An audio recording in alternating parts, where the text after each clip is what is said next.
The auction clearance rate is the number of properties that sell via auction as a percentage of those that are advertised to be sold via auction.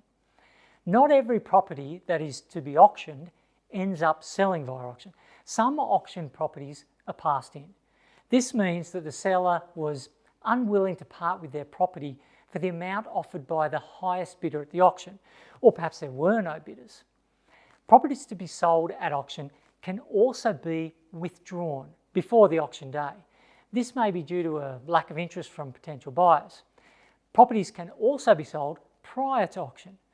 A buyer may not want to risk losing the property to another bidder on auction day, so they may make an offer to the seller prior to the auction date.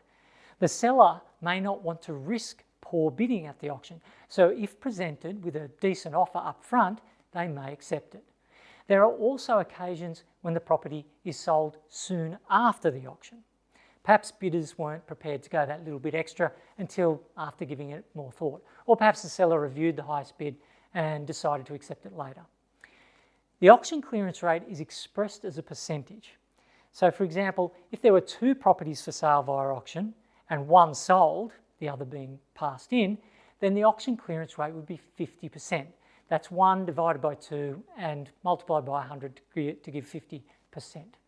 Now, if there is strong demand for property and limited supply, buyers will bid the price up at auction. With higher price bids, there is more chance that the seller will get the offer they want. So a high auction clearance rate is an indication of high demand compared to supply. However, there are some areas of Australia where auctions are rarely used as a means of selling properties.